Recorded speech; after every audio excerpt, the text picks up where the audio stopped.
In the misty First Age, the folk of the land were ruled by great chief after great chief. Nameless and brutal, they ventured out into the mysterious seas and plundered fantastic treasures from beyond the realms of common men, stealing from the Celts and plundering from the Romans, even then the Saxons and the Norse too. These meandering kings were ghosts, and time did not define the nameless land then. Indeed, none of them were great or powerful enough to bring their domain into the realm of time and mankind, giving it a name. This was left to a man who would come to be known as the First King, Rory Monad, whose name meant Wise Protector. Blessed by the gods, his childhood was shrouded in mystery, as was the normal state of things in the land of his youth. Nobody bothered to write anything down, as words were thought to hold a devastating power. The words were thus the domain of the priestly class. What is known of his earlier life are the later stories that were told of him, namely that he was a sharp hunter, had vivid dreams he believed to be messages from the dead, he did not get along with the holy men, and he was afflicted with falling sickness. He rose to the title of chief over the lands of Liathlinn after the death of his father on a date the Romans would call the 1st of January 867. He moved the seat of his throne from an ancient and mystical bog, hidden from the eyes of man and seat of 1,000 great chiefs, to the Isle of Man, known to many as Vannin, building a city there called Shashtal. And thus began his great conquests.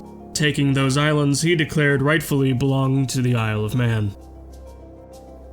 The thirst of his blade was thusly slaked in the blood of lesser men, until he met some mystics of a place called Cornwall, far indeed to the south of the Eastern Isle.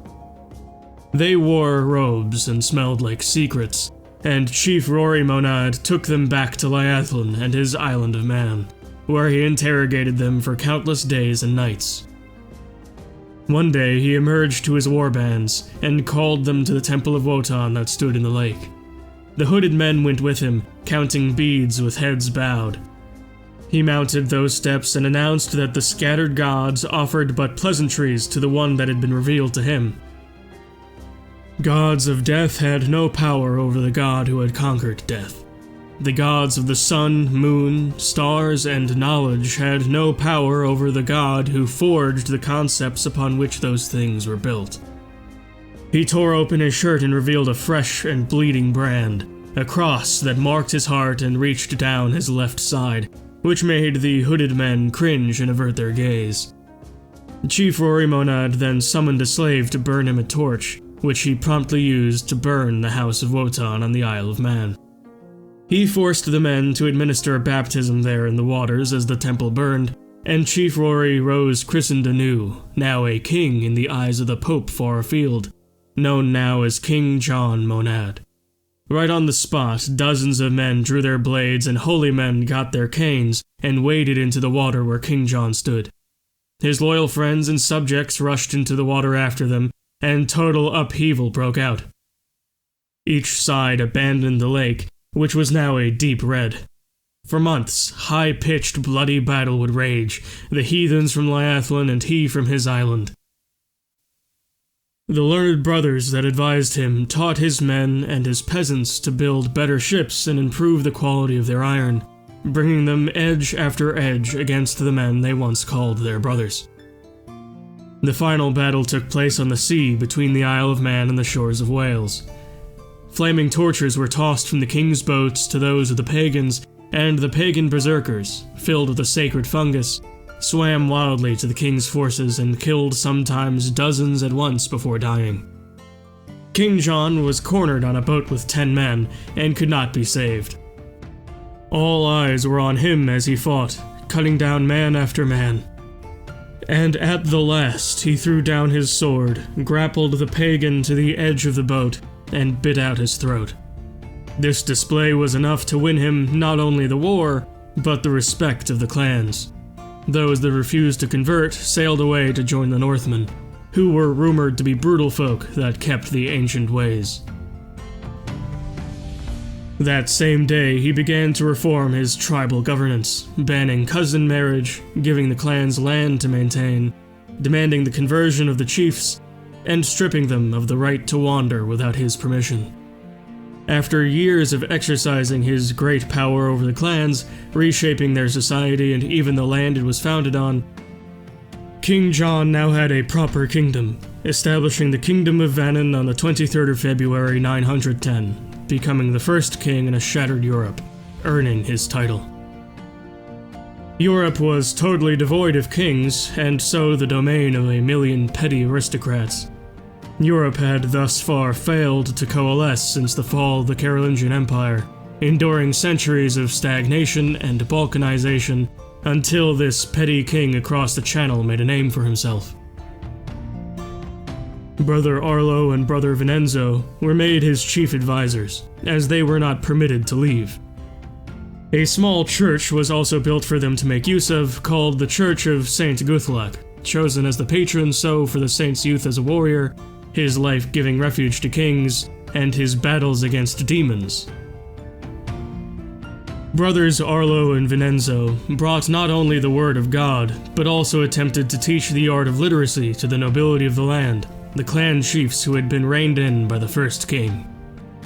A great realization came to King John that he was now a Christian surrounded by pagans, and with what he knew from his priests, he could use this as a cudgel. Conquest was written in the stars for him. A short period of peace preceded the bloody conquest of Inverness and her neighbor, the Kingdom of Moraib. King John, soon called the Confessor for his piety, was said to have never tasted defeat, and so he would have his day regardless of their obstinance. Casting about, he found cruel metals with which to forge weapons to suit his men, and acquiring wanderers who needed a purpose to stave off the allure of death. Channeling this desperation, as well as the overwhelming power and endless justifications of his new god, most of Alba would be his by the 1st of February 920. The Highland tribes proved rather unruly, however, and some took as a sign that, because he held the most land of any chief who preceded him, this was a humbling. Perhaps by the new god of the Romans, or perhaps retribution on the part of the old gods. For 12 days he went on the warpath, commencing a campaign of bloodshed the likes of which those people had never seen. He was known to apprehend all the dwellers in a town and behead them one by one, until his sword became dull on neck bones and he was brought another. He once dammed up a river with bodies to flood a major fort, driving the enemy out into the field where they were killed. He enjoyed riding through the countryside, sometimes alone, and catching stray farmers or herders of the Highland folk in the back with a short hook, and carrying them along with him until the hook tore through their body and they died. He was by all means known as a cruel man, at the very least in his old age. Though, even after all of this, they were still casting about on their rebelliousness by the time of his death on the 13th of February 920, at the age of 65. Despite his life as a pagan and indeed a bad Christian, he improved the lives of his people with the technology brought by these monks, and he was considered to be perhaps one of the greatest proselytizers in history. In his life, he was totally uncompromising, and he brought the decidedly Christian idea that his son, the firstborn of 5 siblings, would ascend to the throne of Vannin as King Lorsan Monad, and the task of reigning in the Highland tribes of Alba fell to him. He would endeavor to finish what his father started.